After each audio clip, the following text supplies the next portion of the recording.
So I want to sit down and talk about the depiction that we've gotten in the last few days of the very first trans clone trooper.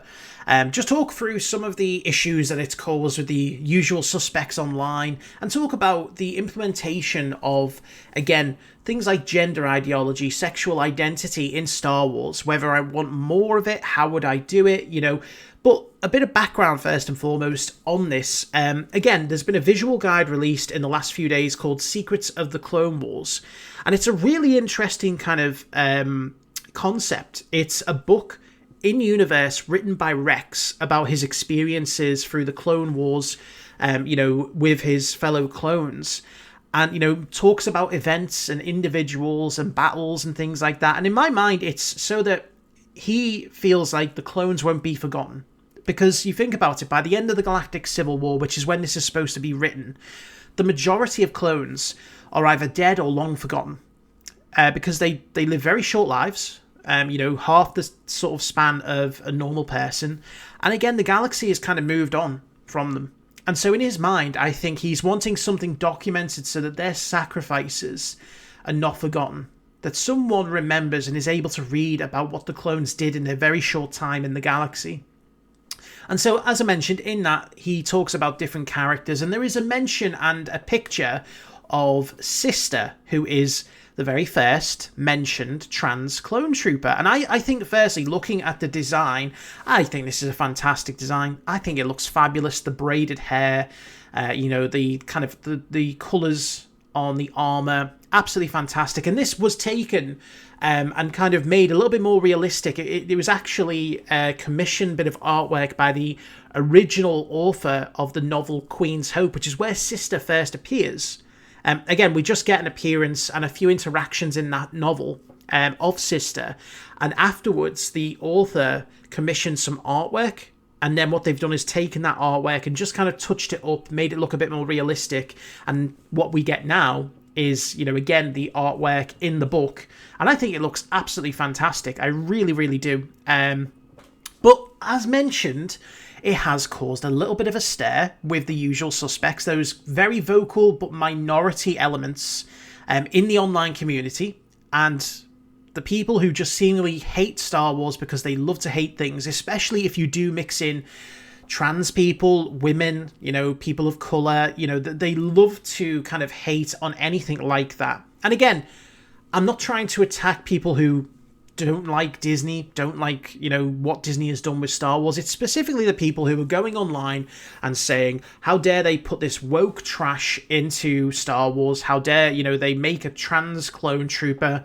And again, it really does kind of expose not just their agenda, but their genuine lack of understanding of the clones and the Clone Wars as a series, because you get people who are shouting online saying, the clones are all these kind of, mindless automatons who are bred for war and killing. They're all given serial numbers, for crying out loud. And they really do miss the mark on the fact that, firstly, the entire concept of the Clone Wars as a show is to present the clones at first in a very similar way. Yes, they do start out as soldiers.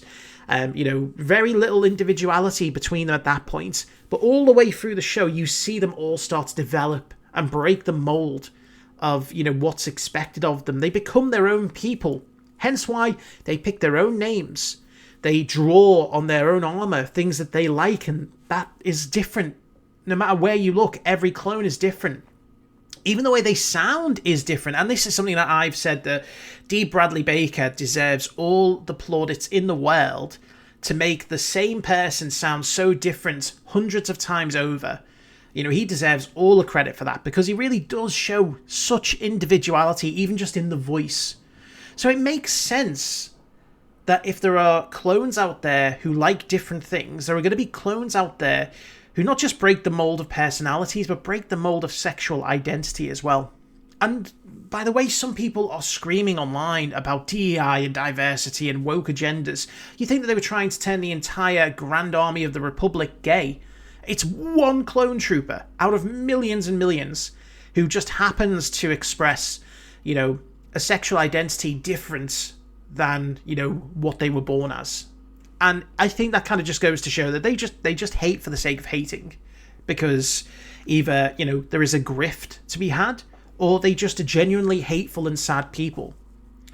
Now, this has kind of, again, exposed their lack of knowledge, because Sister has been a character for over 2 years. It's only been brought up now because the book was released 4 days ago and it had a picture of the character for the first time. So in their minds, this is a new character, because they don't care about Star Wars. They don't pay attention to Star Wars. Otherwise, they'd know that, Sister has been around for a couple of years now.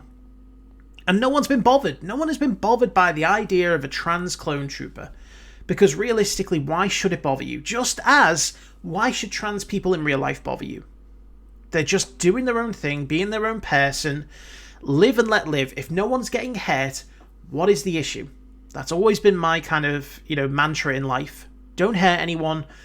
You can do what you like. And so, it does bring us on to the topic of, well, how do you deal with, the idea of, diversity, sexual identity, sexual orientation, when you are, building a universe like Star Wars, and people go and say, this is all just new, it's all new diversity and wokeness and that, and you've got to remember back that when these films first came out in the 70s, firstly, they were just a set of films. There was never an intention to build an entire universe from it, because they didn't know if it was going to be successful or not. You keep it to a very concise story, 2 hours at a time, focusing on the adventure. That's what you do. You don't necessarily feature, and especially not in the 1970s and 80s, you don't focus on the romance per se and the sexual orientation.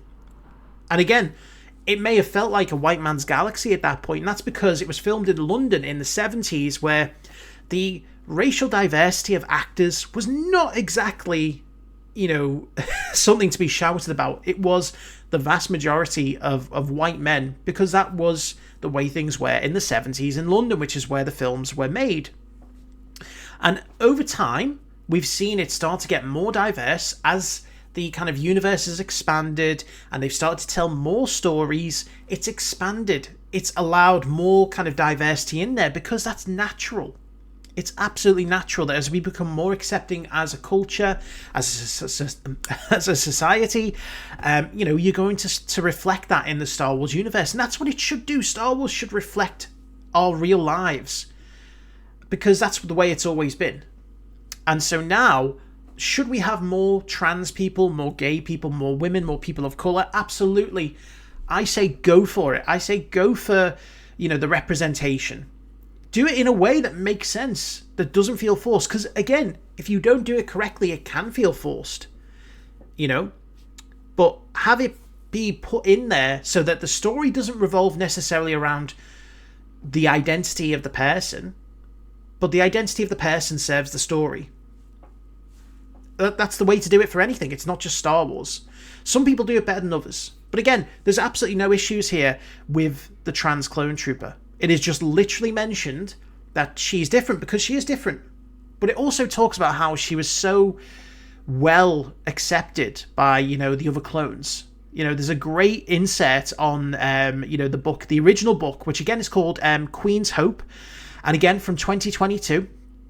And again, it was a very, very minor part of the book. But she has interactions with Anakin. And again, Anakin doesn't show any kind of shock or prejudice. He just accepts it immediately. And again, when Rex talks about Sister in the book, he says, and this is the exact quote, is when one of our kind expressed her gender identity differently than her fellow troopers, she feared she'd have to hide who she truly was inside. Very, very on the nose for what it's like in real life. I went through that as a teenager, coming to terms with being gay. I understand that. And the quote continues, fortunately, her brothers in the 7th Sky Corps gave her the name Sister as a constant reminder that she belonged. Again, really positive, reinforced message that it doesn't matter how different you are still one of them. You're still a clone, you're still one of us. And I think that's a fantastic, little thing. It's just a little mention in a book about someone who is slightly different, and it gives a little bit of representation. And it's just in addition, it's just building on the character that's been around for 2 years. But because the so-called fans who don't really care about Star Wars didn't know that, because they don't keep up to date with Star Wars, suddenly saw a picture of this trans clone trooper. They're all up in arms because how dare you make something trans? How dare you make something different? And they try and claim that clones shouldn't be different because they should all be the same person. They should all be mindless killing machines that are bred for war.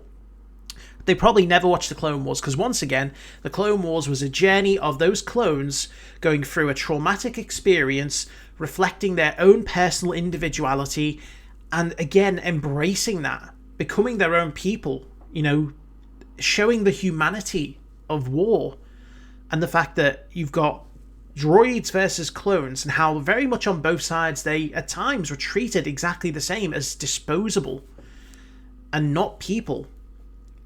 And eventually, we all developed, at least the people I think who watched the show, developed emotional ties to them because we recognized them as individuals. But now all of a sudden, the people who hate trans people are saying, nope, they shouldn't be like that. They should just be mindless clones. Well, sorry, buddy, that's not the way it's ever been.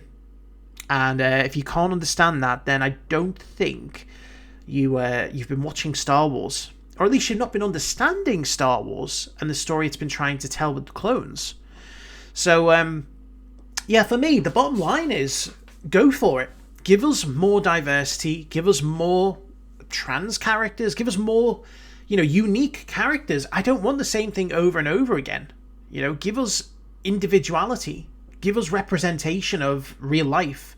That it's not going to hurt anyone, but do it in a natural, fluid way that doesn't interrupt stories. It doesn't feel forced. It's not hard to do. It really isn't hard to do, and I don't think it's been done in a bad way. I'm still waiting for someone to tell me how a woke agenda has in any way impacted a story. People point to castings and the sexual identity and orientations of the people behind the shows or of the actors, and I'm still waiting for anyone to tell me, well, what does that have to do with the stories? Where in the stories does someone's sexual orientation affect the story? Where does their sexual identity affect the story? And people will say, oh, lesbian space witches. How did them being lesbians affect the story in any way? Because it didn't. Just as their race and gender didn't. Bad writing is bad writing. It was nothing to do with diversity, And again, it's all down to individual opinions on that, but in my mind, anything that has been bad in the Disney era has been bad because of poor writing and poor organization. It's nothing to do with diversity or race or gender. They're just buzzwords for people, very much like people who say, oh yeah, socialist and communist. They use those buzzwords to describe things they don't like.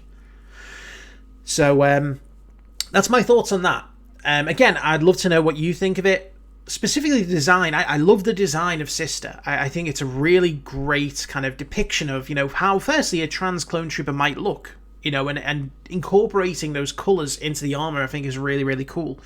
But yeah, let me know what you think as always in the comments. I will take a no tolerance policy on transphobic comments. It's just, I try and toe the line with certain things. I try and be as neutral as possible when it comes to people's opinions. You can have your own opinion on pretty much everything when it comes to Star Wars, whether you like something, hate something, whatever.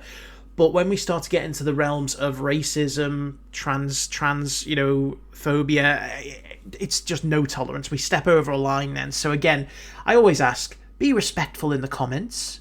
By all means, if you don't like it, tell me why. But if your answer is, well, I don't like trans people, then I don't care for your comment because you're a transphobe.